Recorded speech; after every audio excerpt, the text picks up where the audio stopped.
I'm Jim Michelotti, and you know Joe. He's been in the paper a lot more than he wants to be. But anyway, I put this little slide together to justify why he and I are here. Basically, Joe's family and Joe grew up on 2nd Street, and they are part of Bob's Market that Joe is going to talk about extensively in the next hour or so.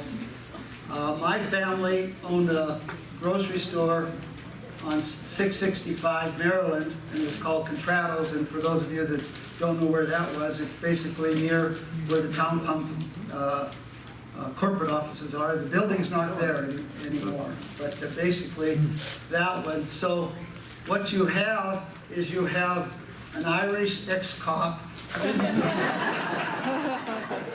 an Italian ex-teacher who grew up in a Croatian neighborhood. But we hope to share with you what it was like to be a family, be involved in a family grocery store. And I'm going to give an overview of everything that went on with the neighborhood grocery stores. Joe's going to concentrate on Bob's Market, and then we can open it up. You know, and there was a handout that I will reference for, I think most every one of you have it. If some of you have information on a grocery store that you'd like to provide for me, there's a sheet that looks like this. I'd very much appreciate you filling out this, and then I'll get in contact with you later. But feel free to interject if you want, and all that sort of stuff. All my research is based on this book. And this was called the Automobile Route List that salesmen would use in Butte, Montana in about the late 40s, early 50s. And the handout that I gave you, which I'll come back to eventually, shows the different routes. So if I was a salesman, I'd try to do Route 1. And you can see from this, I don't know how clear it is, but at that time, there were, this needs to be work. We have several of these that I don't know how any of them work. There it is. 149 independent grocery stores in Butte, Montana. And every one of them is in this book on different routes. Now, some of them changed ownership and all that kind of stuff, but that's a huge number of grocery stores. Then there were 5 chain stores, and those were mainly Safeway stores, and I'll talk about them briefly. Again, this is the book. This is sort of the Bible of neighborhood grocery stores. This is the back cover of that book, and you can see that at that time Butte was 70,500 people. Wow. Southwest Montana was 133,000 people. And I don't know what's that 86 coverage? Oh well, I haven't been able to find out when this was put in the Standard, but it was an insert in the Montana Standard, and I certainly want to give them credit for it. Now, the handout I gave you sort of is an example of one of the sheets, one of the routes. And the cute thing about this, Route 5 was the northwest. And it says, starting from the Standard Post building, go southwest to the corner of Main and Galena, proceed west 5 blocks, return and go to this Dwyer grocery store. So that basically does what GPS does nowadays. Right? And the ones that are lined out, as I've been able to figure out, are the ones that were purchased, either closed or purchased by somebody else. This this one went on Washington Street to the Johnsons. So, and I don't know whose book this was, where it came from, but I was lucky enough to get it. What I did is I would take one store, and it takes maybe 4 to 8 hours to work on a store. Most of you know Excelsior Meats. You know, I think it's being remodeled now to be a distributor for something. I don't know. But anyway, I tried to find out who the owners were. And I found out that Excelsior Meat was initially started by Hanson Packing, and I have some more information on how huge Hanson Packing was for those of you that don't know the, you know, and you can see operated by William Bishop from 1937 to 1940. Then the Noonans and the Malibacks took it over, currently being renovated to be reopened in 2009. This is a picture of what it was like, and you can tell from the cars what it was like in 1954, 1955. So each of the ones I research, basically I try to do that for, and I have a book of all of these up here if anybody wants to look through it. You know, a much smaller grocery store is the Big Butte Market on 827 Empire Street. And again, here's the history of that. You can see. That was my family. Oh, so at least one person in here likes what I did so far. And this is what it looks like back then. Are you a Lally? No, I'm a combo as far as the grocery store goes. Okay, but anyway, it was the Lesters and the Lallies, and a lot of you know those names.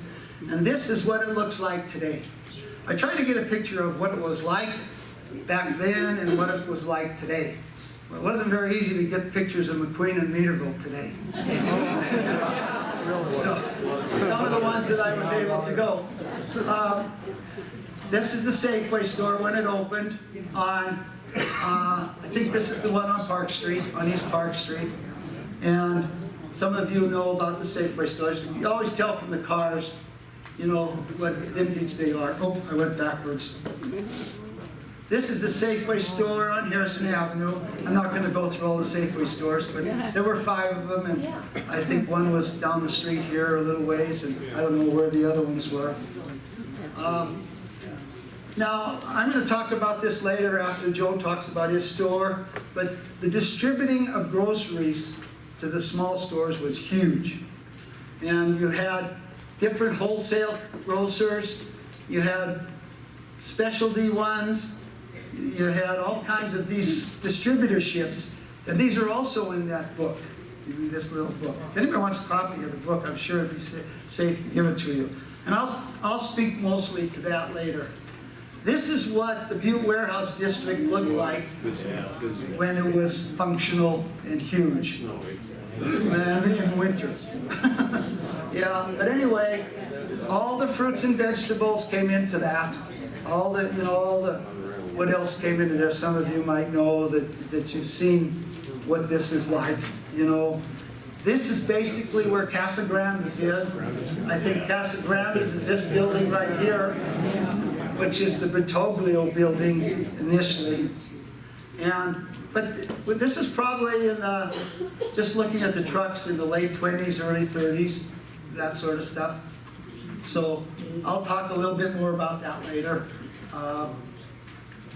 Again, now, this is the one that's probably most important in terms of what went on in terms of a small market. This is Route 3, and Joe's right here on Route 3, Bob's Market. Okay, he has pictures up here, and I'll just throw one up. This is a picture of what it looks like today, and this is a picture that's much nicer up here. This picture that Joe had, his family had painted, and again, it's on 2nd Street. That's pretty close, isn't it, Joe, to that one? Yeah. Yeah, and again, it goes through the history of that briefly and all that sort of stuff. Now, giving credit to Zena Beth, and I think she's sitting here, at what time they tried to do the same thing, remembering mom and pops. And they talked to a bunch of people, some of which may be here today. And I'll go over that list later. But they all contributed to a first draft on mom and pops. And this thing is 28 pages long. this is what I was able to get from Zena Beth. And sure enough, it's very good. I don't know, did anybody else contribute to this here? And I don't know where that stands in terms of publishing, Zena Beth, but if somebody wanted a copy of that, would that be available? If I live long. It's in our vertical file. She said if she lives long enough. But anyway, and the reason I bring that up is that Joe's, a lot of what he's going to talk about is in here, and it's basically 5 pages in this book. And he goes through it day by day, hour by hour, what went on in Bob's. And I'm going to sort of, I think this is when I turn it over to him, and then I'll come back. So Joe's going to tell you all about this, and I just almost broke the mic. Joe, when I first was asked to do this, I said I would do it if Joe would help me. So.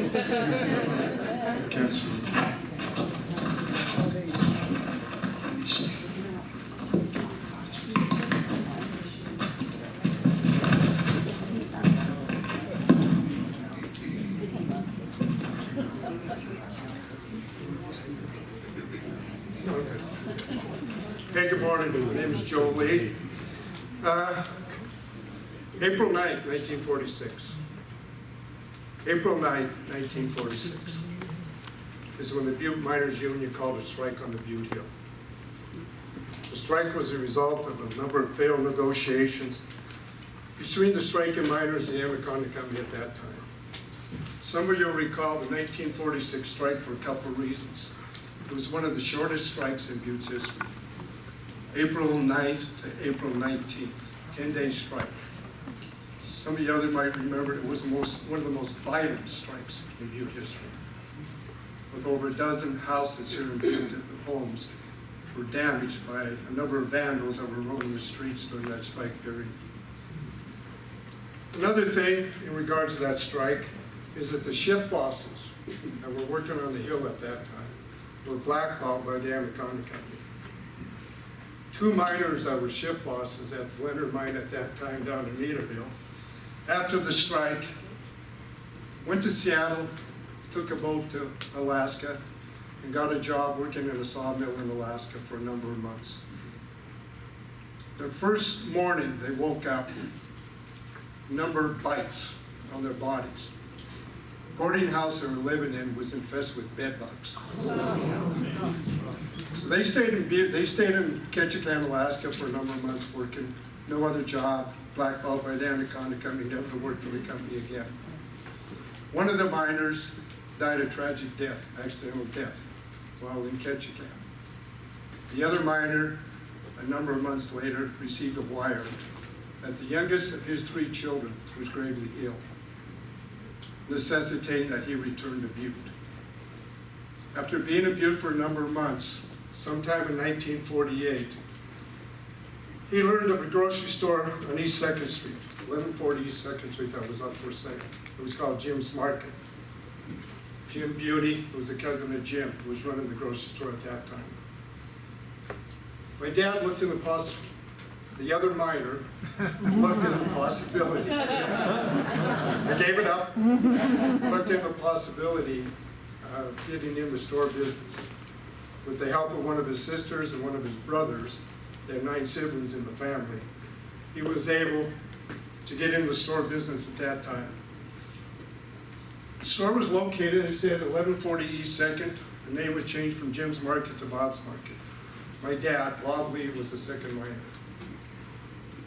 He worked in that store, operated the store from 1948 to 1978. Retiring only due to poor health. Otherwise, he would have been there a lot longer. There was a couple of other stores. I don't know how familiar you are with East 2nd Street, East 2nd Street and Emma. There were 2 other stores in that area at one time. And Mrs. Johnson ran Johnson's grocery store, which was kitty corner from my dad's store. She only ran that for a few years, from about 1948 to maybe 1952.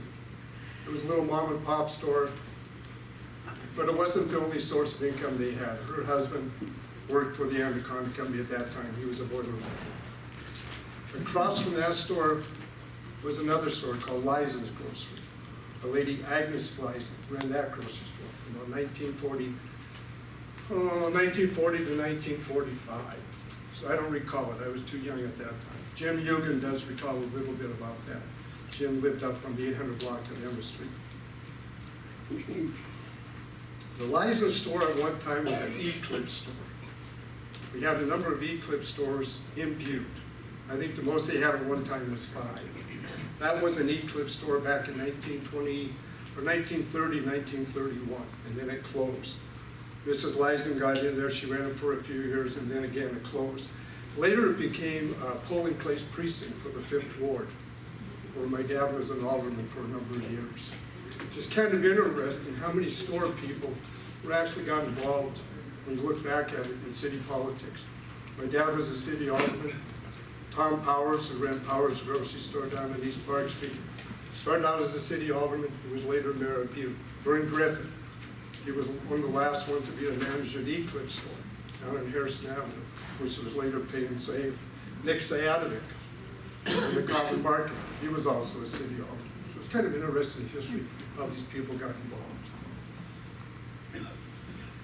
Also, besides the Eclipse stores back then, there was other stores, Piggly Wiggly, going back to 1920 up to about late 1930s. There was a number of Piggly Wiggly stores, Whizway, Macmar,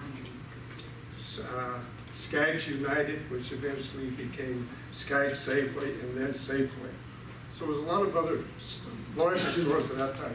Safeway at one time had 11 stores in 1937. They're in the Uptown area, Harrison Avenue, Main Street, and Montana Street. Butte was inundated with a lot of small independent stores that Jim mentioned.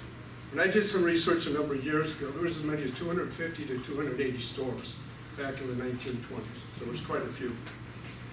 I just want to take you through a little bit about a daily routine in a small grocery store, particularly my dad's grocery store. I worked there when I was in elementary school, probably starting about the 5th grade. I also worked there during my high school years. My dad, when he woke up in the morning about 6:30, he'd have a light breakfast. And as Jim mentioned, Hanson Packing out in the Timber Butte area. He would head out there to select the best meat. After leaving there, he'd go to Gamble Robinson's or Butte Produce to select the produce for the day.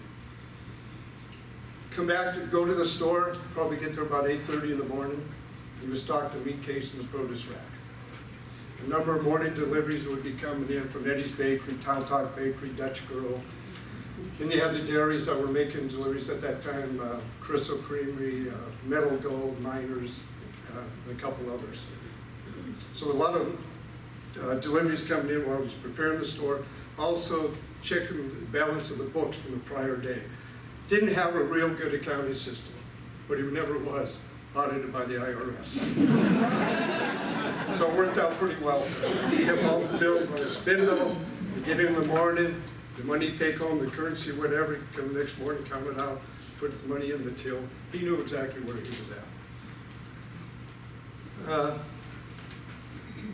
The store, more or less, was kind of a nerve center in the neighborhood. Everybody congregated in the little grocery store.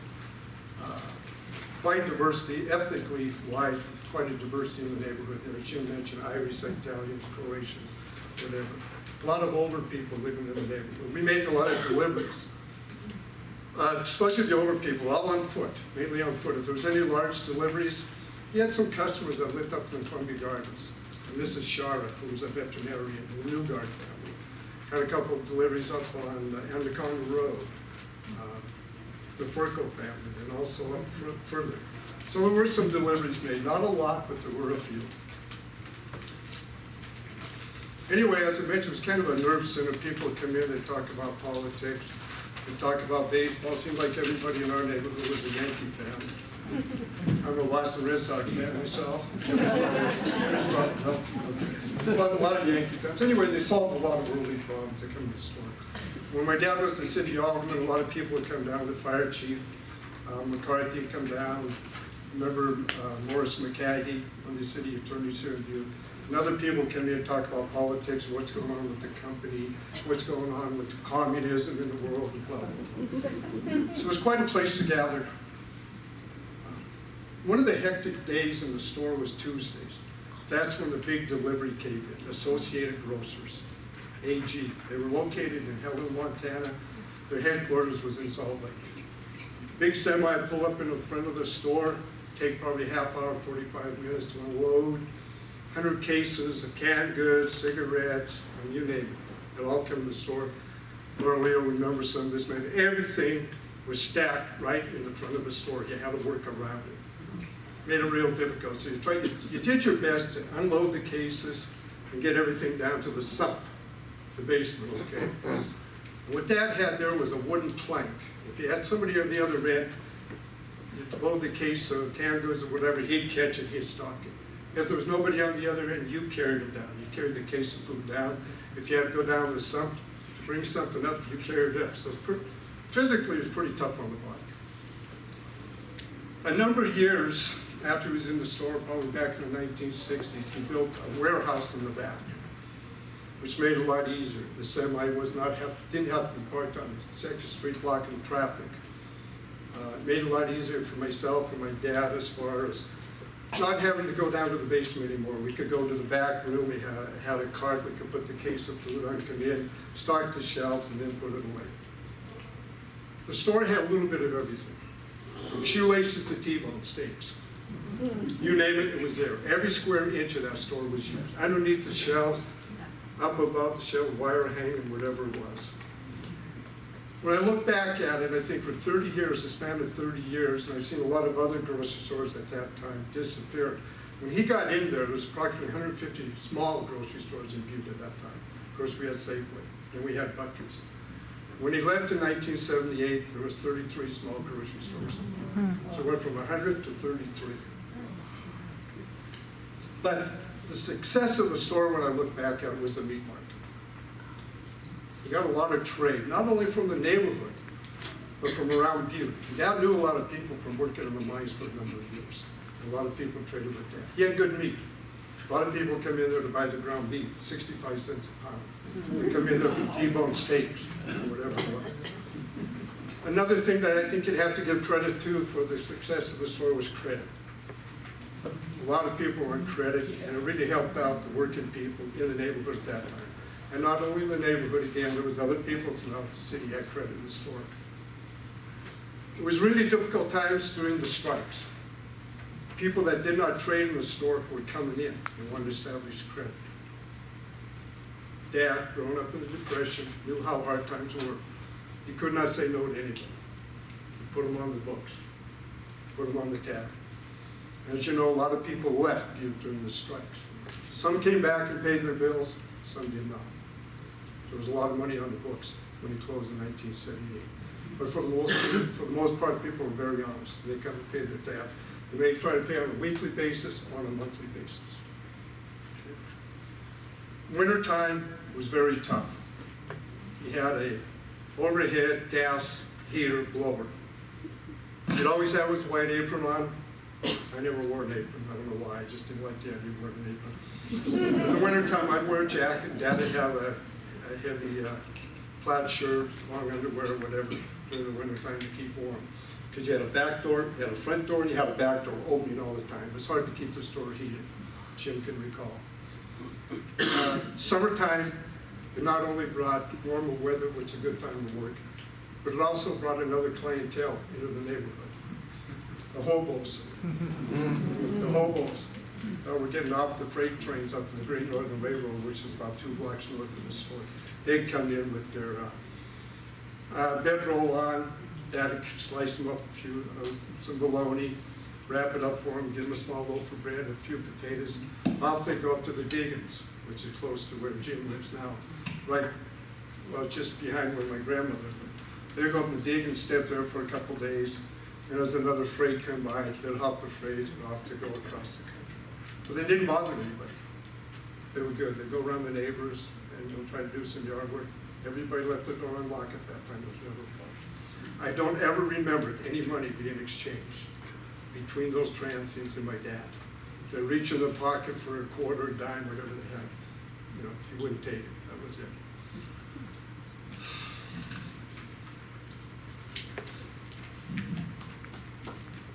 Another thing they did in the small stores, small store owners got along very well. Bill Richards and his wife had Richards Grocery out in Garfield, in close vicinity to East Middle School now. Rudy Matul and his wife in the grocery store on George Street. Okay.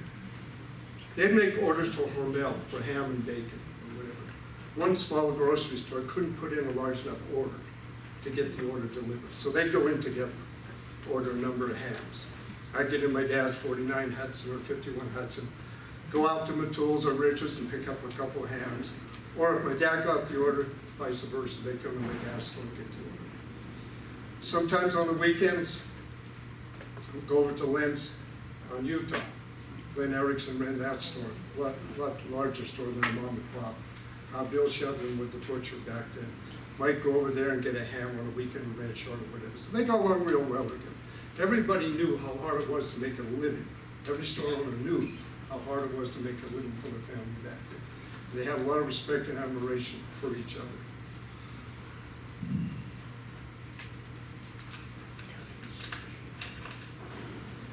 Another thing about the store, I had about 10 pages, Jim, but I thought I can't bring all this up. Try to remember. The store was open from 8 to 6. Okay, when Dad got there. 6 o'clock, we swept the store, put fresh sawdust down in the meat department by the meat block. Went home, ate dinner, then returned to the store. Go back to the store, take apart the slicing machine, take apart the hamburger machine, the cube slice machine, wash everything up. Okay, then stock shelves. We'd probably get back home about 9:30 that night. He was in bed by 10:30. It was a long day. Open Monday through Saturday. Saturday was a busy day. People would come in and buy their groceries for the week. Back then, you could buy $30. You could buy groceries for the entire family for the week. Okay. Low profit margin in the store is another thing I got to mention. You know, that's one reason they went with Associated. Associated treated these small stores very well. On Sundays, Dad would go up and clean the meat counter, the big meat counter, take everything out, all the trays, wash it all down with soap and water. Then stock shelves, which would take up to about 3 o'clock. Go home, write up his order to Associated Grocers, which was a grocery guide. It had numbers on it. You write down the number. It might be for a case of single milk, might be a code. He'd write that down, 2 or whatever. Then go to the post office, which was located on Main Street at that time, and send the order into Associated Grocers. Truck would show up, as I mentioned, on Tuesdays. But on Sunday, while he was there, the store was never locked. People come in from the house or whatever. Somebody forget they need a quart of milk or a loaf of bread or whatever. So the store was always open 7 days a week. Never had a vacation. Never had a vacation. Worked 7 days a week for 30 years. I tell somebody that to say I'm a liar. It's the truth. Never took a vacation, never took a day off. We as kids never had a vacation. The time we went on a vacation, there was 5 in our family, was when one of the miners, one of my dad's friends I worked with, a mine named Roy Pankey, and his wife and family took us up to Potosa Hot Springs in Foley, Montana. That's the only time we went on a vacation as kids. And to this day, I'm still thankful to the Pankey family for taking the 5 of us in. We slept in the back of a Suburban up in Potosa. The only time I was ever up. But it was a great time in my life. Just to close, and I said this when I was on the city council for a number of times, you know, the small business people in Butte kept the lights on. They did during the strike. If it wasn't for the small business people, I don't know where we'd be in Butte right now. There's a lot of credit on the books, but everybody carried everybody through. Not only the little stores, but also the bars. It wasn't unusual for somebody not only to come in and put groceries on a tab, but they might come in and say, hey, Bob, can I get $5 or $10? I got to buy shoes for Joe. I got a house payment to make. I got a car payment to make. You know, they took care of one another back then. That's how life was. Thank you. Appreciate it.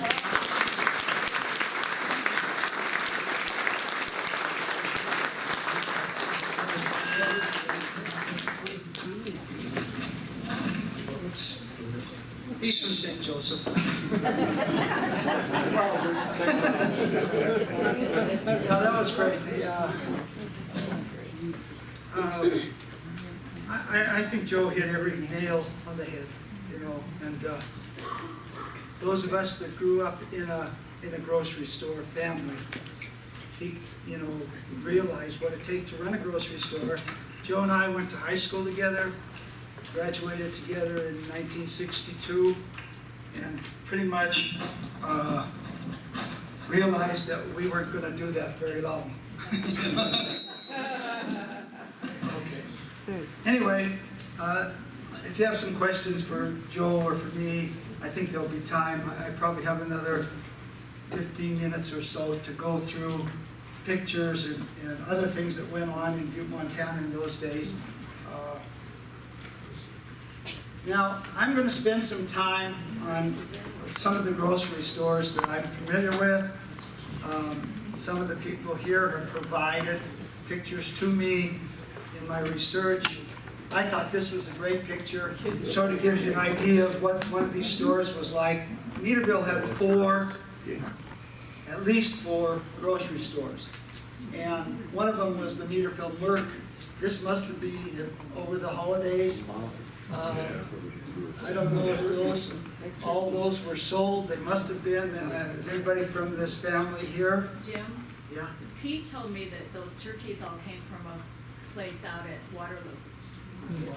Uh-huh. Yeah. If you can't read the names, it's Tony Stefani on the left. Pete Zanke, who she just mentioned. Mary Cotino. Now, this is a nice family, nice Italian family. Nick, who's that? Vincent. How the hell did he get in there? Martin Favero, and they own the Meaderville Merc. But look at what Minnie Hillen, and many of you know. Helped me with Troya. yeah, the Troyas. Anyway, but I don't know, it must have been Thanksgiving time or something. It shows you at least what the meat market looked like. These are the meat counters that Joe talked about, and I'll reference those again. This thing, that you had, on Sundays I would go with my dad, and you'd have to take everything out and lay in those and clean the windows and all that kind of stuff. You know, we ate like kings because the meat would get discolored in these here, and they would just bring it home to us. And that's you know, it was good meat, but it didn't look very good. This is Cesarini's grocery store. I haven't asked you about that. Again, the meat counters. You can see the shelves in this one that needed to be stocked. I was talking to Ivan a minute ago. I think this is the gal. He thinks, is that Mrs. Cesarini? The first Mrs. Cesarini. Yeah, and this is Victor, and I think this is Googs, and this is a guy named Puss Matiola. No, Puss something. Yeah. But you can see they have nice displays. Puss what? Aldo, yeah, he worked for him. And so anyway, the pictures I have here are just to give you an idea of what some of these stores look like. This was, Lee told me about this one. And this is, I think, is that the right spelling up there? Yeah. Warriors. It was on East Park Street. I mean, look at how much stuff is in there. I mean, I assume it was a very functional, like Joe described, grocery store. You know. This, I thought I'd just expand on, you know, the handout here that I passed out. This is a map of Butte back then. And you can see Route 1 had 15 independent stores and one chain store. And you can see how many independent stores were in every route. And you can see if you were a salesman getting orders, that you'd have to spend some time. I would say it'd take at least a good part of the week to hit all these stores. Yeah, and Harrison Avenue had 26 stores, one chain store. You can see that for yourself. I mean, we're talking, and I overlaid this map with numbers to indicate where the routes were. And if you see, there's only one route on the flats, Route 6. All the rest of them are uptown. So all the grocery stores, probably out of 150, 149, had to be right around here. I counted 12 on East Park Street. So, Yeah. here again, you can see, I should have brought this up. It was called, from this little book, that was the middle page, and Butte automobile route list. And you can see that most of them were up here. This Route 8 covered McQueen and Meaderville and some of the east side. East Butte too, and some of the east, yes. I decided to put some of these routes on, and here's the ones that were on Park Street. You can see that there were a lot of activity there. Joe mentioned a couple of these. The Pay and Take It, I think, is one. Powers, I think you have a Powers one. This is a picture that I had to throw up here because this is the grocery store I grew up in. It was owned by my dad's sister was Sarah, and her husband was John Contratto. And this is no longer there. It's an empty lot. They lived in the back of this store, John and Sarah. And this, again, I couldn't use a picture. This is my Uncle John. This is my dad. And this is the accounts receivable guy.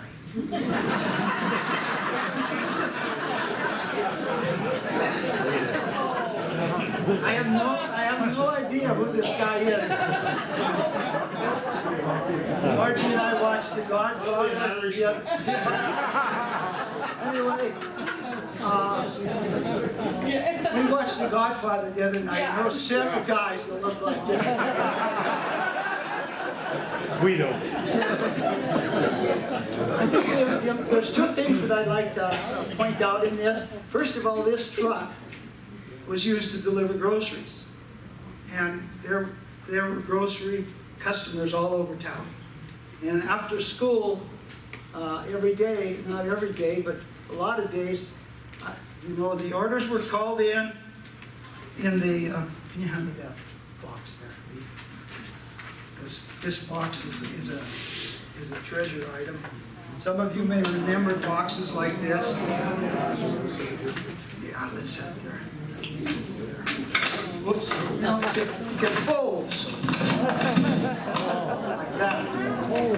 So, and I have several of these that survive. And what you would do is you would go to the store. The orders were called in the morning. They fill the orders. Women would love this way to do things. You never have to go to Walmart or anything. But anyway, so when you got there, you would load the truck up with these boxes, and you knew the route after a while, and you delivered these groceries to the house, and most likely you just walk in the house, take the groceries out of the box, put whatever needed to be in the refrigerator, and leave. I mean, no doors were locked, and that happened. I'm not sure how many people had these trucks, but they did a lot of work for grocery stores. And the other thing I wanted to point out is this store served 3 families of about 15 people. My aunt and uncle didn't have any children. We had 5 in our family, and they had 3 in their family. So, the 150 stores probably averaged 10 to 15 people each that they were servicing. So you're talking thousands of people who were dependent on these stores. Like Joe's, his was, what do you say, 5? Anyway, now this. I thought I'd talk a little bit about how I do my research, not to bore you, but these are called the orange cards. And when I start looking at grocery stores, I go there, and this is called Beauty Grocery.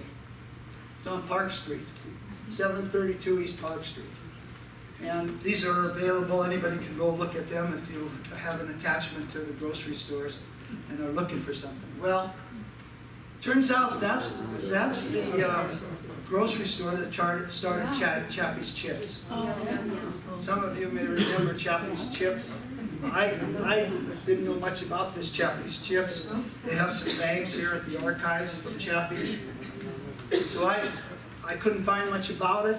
And these are called Sanborn maps, not to bore you with the archives detail, but if you notice, here's a thing on Maryland Avenue called potato chip manufacturer. It was in the back of It was 1114 Maryland. yeah, and I think your mom worked there, didn't you? Well, Ted? there was, well, at the time it was Ray Buney Ray, and his wife Bonnie, and I used to play with the kids. And we were in the back, their two kids, and I don't know if it was Larry or Bon, I know I was there. We used to operate the press that sealed the Cheetos, or what Cheetos is now. And then we used to watch them make potato chips in a great big long. Did this ever go into a bigger No, Bluebell? not that I know of, no. But anyway, that goes to show you what came out of these small grocery stores where they made it work, you know.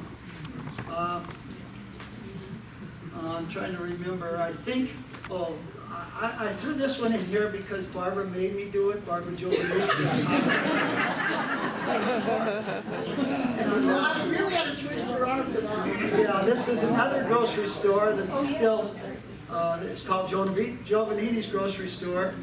And as it turns out, I don't think this Giovanni's did deliveries, but they serviced. No, but you know, I remember I used to go over and help them put out orders. They had people coming in from Ramsey. Yeah.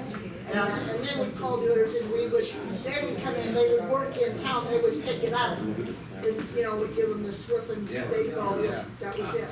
Well, as it turns out, and I found out from another cousin, this Giovanni's Grocery was actually financed by Contrada, my uncle. And that guy that I saw in the Godfather picture was the guy that with his consigliere that just sort of made the balance. But I'm serious. The thing that blew my mind is, you know, these guys that came to this country with nothing, like $16 in a banana. And he ended up starting his own grocery business, providing for 4 families, financing another grocery business. And to look at him, you would think, you know, this is not possible. But there are ways where Papa Giovanni used to have grapes delivered, but he never sold them in the store. for the wine season. Truckloads of grapes would show up. The story that I heard is there were a group of them and they ordered them that came in a railroad car. Right. And then they had the press and the press went around to all of them. Again, this is just another one of the route things that, now this one, this is another one that I did research on, and this is a beauty, and it's down on Gaylord Street. This is a warehouse right now for the meat block. It still exists, but this store started in this house, and again, part of the house was used for the store, and then eventually they moved across the street. So that's the way these things happened, you know. They were always, the store was part of the house, and eventually they expanded. I want to go a little bit through the east side, getting close to home now with the Meaderville and McQueen stores, because this was the Meaderville Merc, the one I showed you already. It was owned by the Stefanis and Faveros, is that correct? Yeah. And that was it right there. A little blurry picture, some of these pictures. It looks like about late 50s, you know.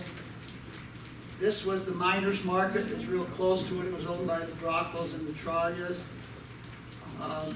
This was the Guidi's store. And I like this store because this is where they made all the salamis and sausages. Yeah, and I love this picture right here, because this is the street that connected Meaderville and McQueen. This is Leatherwood, it went up through, and all the leach dumps and diggings are now right there. But, I mean, these are the 4 or 5 stores that were in Meaderville that made everything function. And like I say, it's sort of interesting to go, this is the one that Ivan was just asking me about. This Scissarini's was in McQueen, and it was a big operation, Scissarini's was. Yeah. I love this one, my favorite Italian name. This was an ice cream parlor in McQueen. Oh, wow. And the owner is Nettie and Italo Pancrazy. Nobody want to screw around with, you wouldn't want to screw around with Nettie. I think the ice cream was a front for what went on. Seriously, I think every neighborhood's had several ice cream stores in addition to the neighborhood grocery stores. And we used to get ice cream for a nickel in the store. They lived in this house, which was right behind it. And this is the ice cream part. Who lived there? Oh, they rented this store. They lived behind it. Well, they could have lived back here on this Yes, side. they did. This is a rental? Yes. I hope they didn't charge too much for it.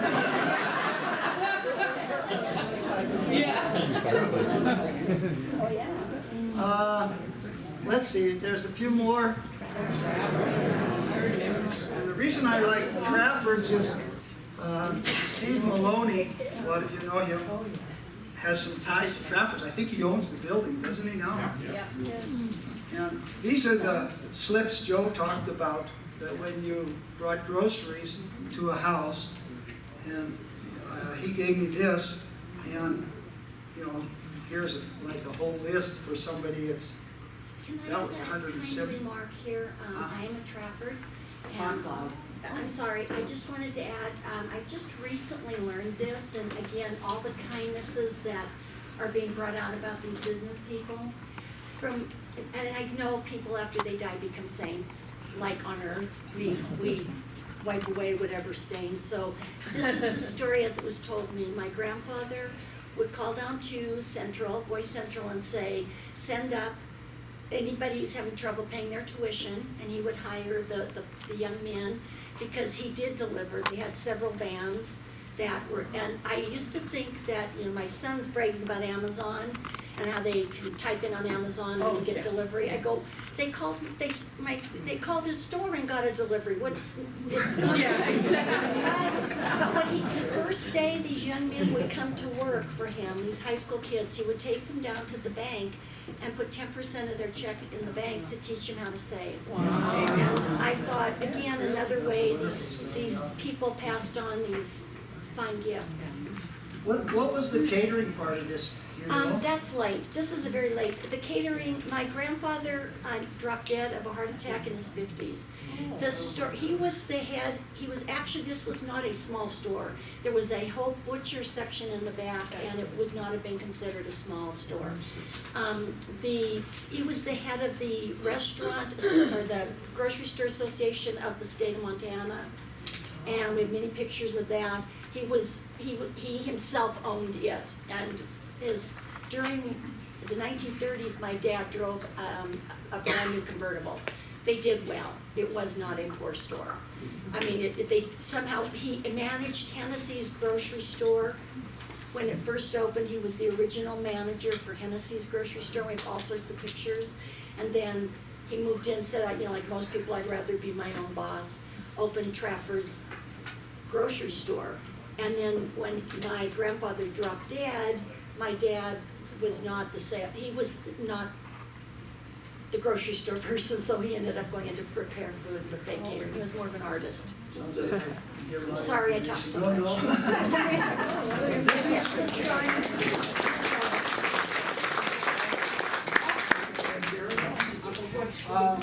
I put this in there because these are basically all the distributors that Zena Beth was able to get in her write-up.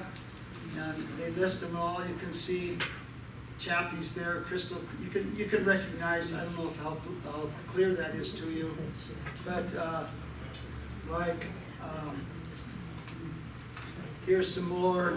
Joe mentioned Hanson Packing. That's a huge one. You know, all of these. This last paragraph says these receipts preserved and donated by such and such. Sense of history also remind us just how busy the city was when individual salesmen represented a single brand and went to actually around the routes to sell all the stuff that they had in their business. And like I say, that's all written up in here. Davidson's Grocery was a huge chain that provided a lot of stuff that came into the warehouse district. Again, another picture. This is Gamble Robinson, and this is looking west instead. Looking east. I'm sorry, and that was Casa Grande's would be on this corner over here, I think. And Gamble Robinson was a huge one where we'd go pick stuff up and all that. This was a fire from Ryan Fruit. I don't know much about. I remember going picking up fruit. When it come in. I don't know what was daily or something. We'd go over there. A lot of the grocery stores had pretty much fresh fruit and vegetables. This is one of my favorite pictures because it goes to show you the operation that took place at Hanson Packing. A lot of you have maybe these lard cans that Hanson Packing had. Just to put things in perspective, here's Row Road right there. This is the building you see right now that's still there. This is the rest of Hanson Packing. And it was a huge operation. And like Joe said, a lot of the stores provided, they'd get their meat here and provide meat for restaurants and other stores. So there was quite a chain that took place. I remember we used to make ground round for Chili King. If any of you remember that. If anybody has a picture of Chili Kings, I would love that one. But we used to take 50, 75 pounds of ground round of Chili Kings almost weekly.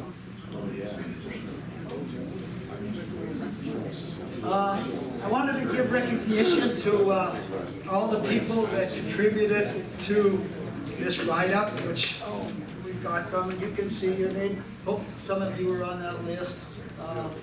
And this is the markets that they wrote about. Like I said, it's sort of interesting to read what they wrote, little remembrances of what went on in the markets. And that's it.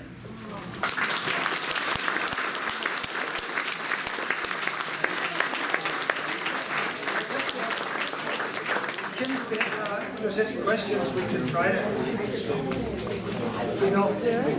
Okay. I just want to ask a question. There's one thing that he didn't bring up, and Hold on for just a I second. can't believe that he didn't bring up in the little neighborhood grocery. I know that the meat and I know that the vegetables are very important and the bananas and all that stuff. But really, the most important thing was the pick candy. Yeah, I know that. Homework for all.